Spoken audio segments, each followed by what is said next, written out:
Merci, Monsieur le Président. Monsieur le Président, s'il y a un exercice que j'aborde le plus dans cette salle, c'est celui d'user de mon droit de réponse, particulièrement quand il s'agit d'un pays frère, d'un pays voisin. Mais comme on ne peut pas changer de voisin, on ne peut pas non plus rester sans réponse à des affirmations et à des contre-vérités.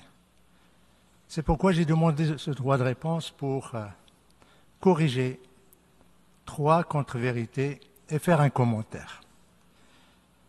Son Excellence, le ministre des Affaires étrangères de l'Algérie, a déclaré ce matin que le Sahara doit être décolonisé.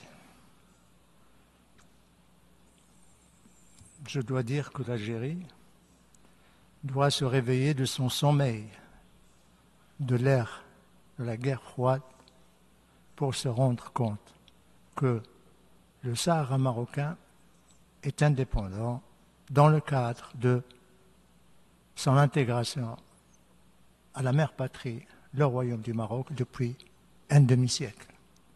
L'Algérie a peut-être oublié, au fin d'oublier, que dans cette même salle,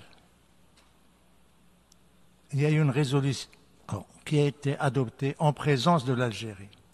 Et c'est la résolution 345B.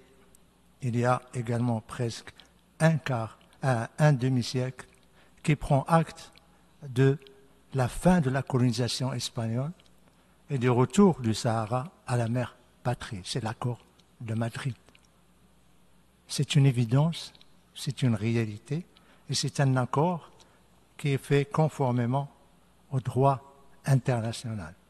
Et c'est un accord, et je voudrais là rappeler un fait historique, qui s'est fait, qui en quelque sorte était conforme au discours de feu le président Boumedienne lors du sommet de la Ligue arabe, à Rabat, lorsqu'il a déclaré devant ses pairs, rois, princes et chefs d'État, qu'il cautionnerait, qu'il soutiendrait n'importe quelle formule qui permettrait la décolonisation du Sahara marocain.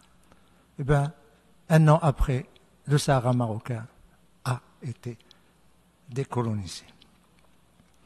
C'est la première contre-vérité. La deuxième contre-vérité, Monsieur le Président, le ministre algérien a déclaré que son pays soutient l'envoyé personnel, soutient les efforts du secrétaire général. Je voudrais lui dire à cet égard que c'est de la poudre aux yeux. Ce n'est pas vrai, Monsieur le ministre. Tout simplement parce que, et là le monde doit le savoir, l'envoyé personnel a été nommé il y a 3 ans. Pourquoi il n'y a pas eu une seule réunion, ici ou ailleurs? Tout simplement parce que l'Algérie refuse de reprendre sa place autour de la table de négociation. L'Algérie s'oppose à la relance du processus politique. Bien plus, l'Algérie rejette les résolutions qui parlent du processus politique. Et M. le ministre vient ici ce matin nous dire qu'il soutient le processus politique. C'est une grande bizarrerie que l'Algérie dit vouloir soutenir les efforts de l'envoyé personnel et ceux du secrétaire général, mais en même temps, il pose les conditions. Moi, je ne viens pas, voilà qui va venir, qui doit participer, qui ne doit pas participer. Et c'est bizarre que l'Algérie, qui prétend soutenir le processus politique, s'oppose à ce que son nom soit cité rejette les résolutions pour la simple raison que son nom est cité dans toutes les résolutions du Conseil de sécurité en tant que partie prenante principale dans ce différend régional qui doit reprendre sa place autour de la table des tables rondes. Nous espérons que lorsque M. le ministre des Affaires étrangères de l'Algérie rencontrera l'envoyé personnel cet après-midi, qu'il puisse lui dire, enfin, ou bien lui annoncer une bonne nouvelle, que l'Algérie reprend sa place autour de la table, conformément aux résolutions du Conseil de sécurité et conformément à la déclaration faite par ce même ministre ce matin du haut de cette tribune. Troisième contre-vérité, Monsieur le Président, Monsieur le ministre accuse le Maroc de falsifier des réalités immuables. Il y a un adage qui dit « Il n'y a pas pire qu'un aveugle qui ne veut pas voir ». Quelle réalité le Maroc change ou falsifie? Nous ne falsifions rien, nous faisons tout en plein jour. Et nous le faisons avec la communauté internationale. Nous le faisons ici, dans cette salle. Nous le faisons avec les pays amis. Et je voudrais dire à la délégation algérienne et à son Excellence, le ministre des Affaires étrangères, qu'il y a d'autres vérités que l'Algérie refuse de reconnaître, refuse de voir. C'est que 109 pays de la communauté internationale qui l'interpellent soutiennent l'initiative d'autonomie marocaine, dont 19 sont membres de l'Union européenne, et non des moindres. La France, l'Espagne, l'Allemagne, Danemark, Slovénie, Finlande, rien que ces derniers mois. Bien plus, cette salle a résonné des voix des chefs d'État et de gouvernement qui ont exprimé leur soutien non seulement à l'initiative d'autonomie marocaine, mais à la souveraineté du Maroc sur son Sahara immuable. Troisième vérité que la délégation algérienne feint d'ignorer, c'est qu'il y a 29 consulats qui ont été ouverts au Sahara marocain. Le 30e est en cours. Il sera bientôt ouvert. Et on aura d'autres.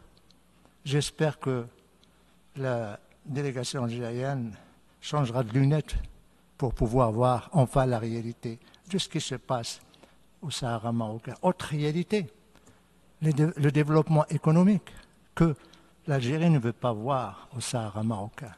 Les autoroutes, le pont le plus long en Afrique, le port le plus en eau profonde, le plus grand en Afrique. 4000 tracts traversent le Sahara chaque jour, et particulièrement au passage de Guelguerat.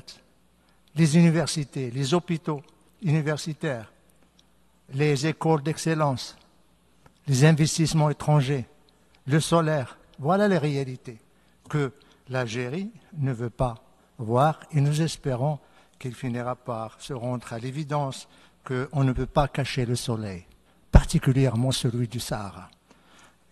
La dernière chose que je voudrais dire, Monsieur le Président, c'est une observation, une remarque. Monsieur le ministre des Affaires étrangères a parlé de menaces qui pèsent sur la région sahélo-saharienne. Menaces terroristes, menaces séparatistes, sous-développement. Je suis pour une fois d'accord avec lui. Je suis d'accord avec ce diagnostic. Mais Monsieur le ministre a oublié de nous dire le remède, plutôt de nous dire le pourquoi, les causes. Les causes, c'est l'Algérie. C'est la mère de tous les problèmes du Sahel et du Sahara. Parce que tout simplement, quand on se pose la question où vont se réfugier les terroristes, où vont se réfugier les extrémistes, où vont se réfugier les séparatistes, eh bien, sur le territoire algérien. C'est vrai, Monsieur le ministre. Il y a une menace terroriste dans la région sahélo-saharienne. Il y a une menace séparatiste. Il y a une menace extrémiste. Mais c'est à cause de votre pays. Les frontières de l'Algérie sont polluées de terroristes, séparatistes et d'extrémistes. Autre chose, Monsieur le ministre, ne nous a pas parlé du remède. N'a pas parlé des causes que je viens d'expliquer, n'a pas parlé des remèdes. Le remède, c'est simple. Cessez votre ingérence dans les affaires intérieures des pays de la région. Cessez de respecter la volonté des pays de la région et vos voisins, respectez le choix politique de ces pays.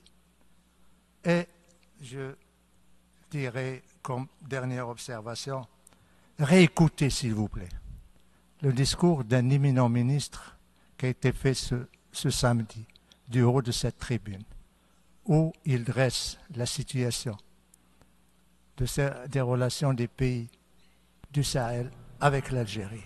Il y a pleinement de leçons. Je m'arrête ici, Monsieur le Président.